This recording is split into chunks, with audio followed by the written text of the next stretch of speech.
So guys, I wanted to come on here and tell you all that there is no time for plan B. There is no time for plan B because I believe that we don't have enough time to postpone things. We have enough time for everything. I don't want you to be in a rush. I don't want you to be rushing and thinking like you're late or you're not gonna make it on time like you're in a race. No, you're not. But you do not have time to waste looking on plan Bs because plan B essentially it's number one, either a choice you make because plan A failed, but in order to actually go down to plan B, you have to try plan A. And the only person who's like responsible for plan A failing or succeeding is you yourself.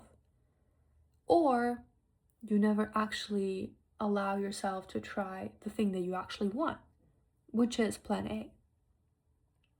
So why? Just why? I'm gonna tell you a little story.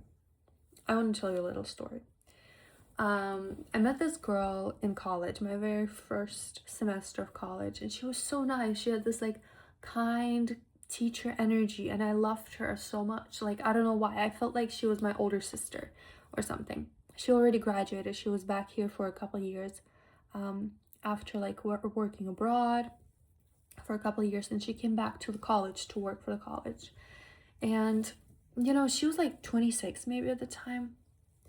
And then I kind of got back with my studies and I left to Australia, and then she left my college to go work abroad for a year, and then for another year, and then she ended up in New York, and so she's now in New York.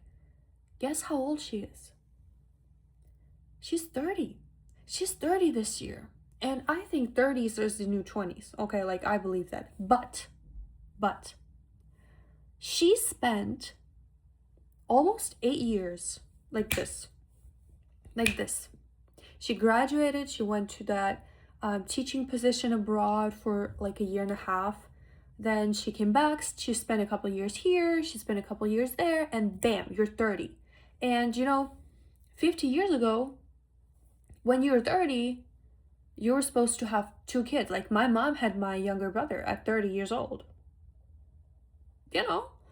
So expectations have changed, obviously. We're in a different world right now, everything is moving differently, but you don't have time to waste because the thing is, the rules of compounding are kind of working both in your favor and against you in this case because, yeah, things are compounding and things are working like crazy when they compound.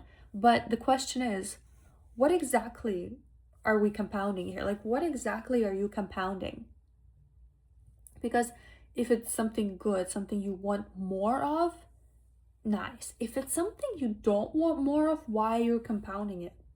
Like, why are you compounding it still if you don't want more of it?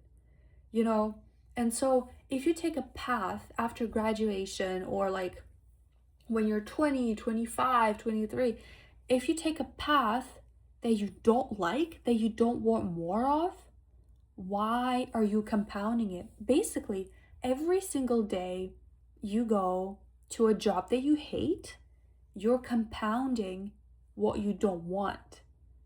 So why? If you have to do it, then you should also be compounding something you want on the side. Like, I don't know, I was just reading biography of Stephen King, and when he was working in a laundry, like doing laundry back in the, I don't know, 70s, 60s, he would come back home and write. So he was compounding his writing, and yeah, it took him several years, actually quite fast, I would say, but it took him several years, but he had short stories published. He had a book on the way when he was compounding the things that he actually wanted more of after coming back from where he didn't want to be. So I realized like this little story, and it's not even a story, it's just a normal life, It made me realize that you know, she pursued what she wanted to pursue. Like, she genuinely pursued what she wanted to pursue.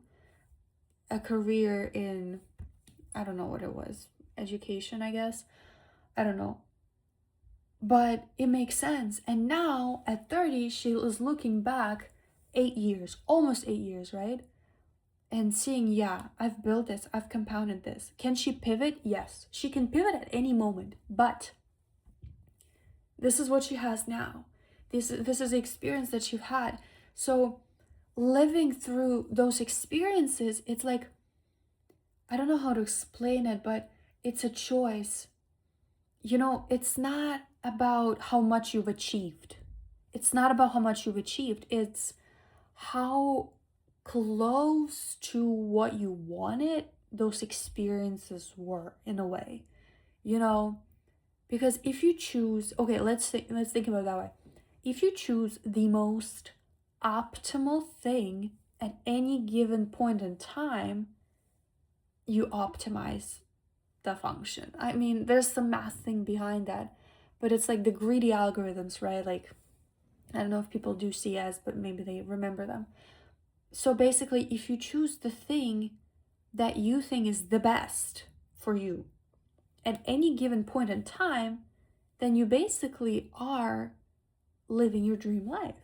If you choose to pursue and do the number one thing you want, you get, you live your dream life, because you don't need plan B. You don't need a backup plan, because a backup plan implies that you were gonna fail. And I mean, why would we fail anyway?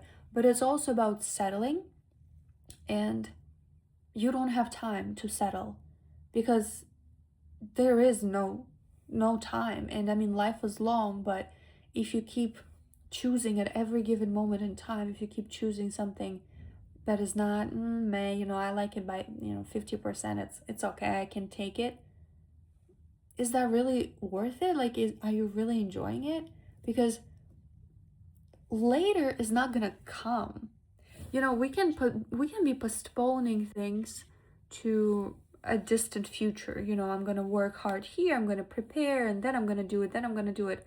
But there still has to come a point where you actually do the thing, or you actually have to pursue and try and maybe fail at that thing that you want. So, and then let's say you tried and you failed, and you're like, wow, I spent all those years preparing just so that I am less likely to fail, and I still failed.